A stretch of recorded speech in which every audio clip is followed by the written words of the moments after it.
بسم اللہ الرحمن الرحیم۔ ماہ شعبان کی 15ویں شب کی فضیلت۔ ارشاد فرمایا، یا رسول اللہ صلی اللہ علیہ وسلم نے کہ عائشہ تم جانتی ہو اس رات میں کیا ہوتا ہے؟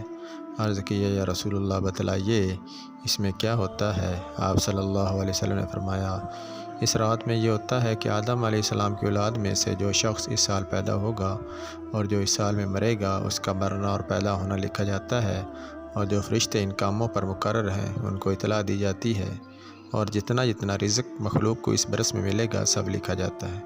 اور اس 15ویں رات اللہ تعالیٰ سورج ڈوبتے ہی اس دنیا کی آسمان پر آ جائے تشریف لاتے ہیں اور ارشاد فرماتے ہیں، کوئی نیک بندو ایسا ہے جو ہم سے بخشش مانگے تو ہم اس کو بخش دیں، کوئی رزق مانگے تو ہم اس کو رزق دیں، کوئی مصیبت کا مارا دعا کرے تو اس کی مصیبت دور کریں۔ اسی طرح صبح ہونے تک ارشاد فرماتے ہیں، بس بندوں کو چاہیے کہ اس رات میں خوب عبادت کریں اور اپنے گناہوں کی معافی مانگیں اور 15ویں تاریخ کو روزے رکھیں، اور اللہ تعالیٰ اس رات میں اپنی مہربانی سے بے شمار بندوں کو بخشتا ہے، مگر کافر، مشرک کی نہ رکھنے والے کو اور قاتل کو نہیں بخشتا۔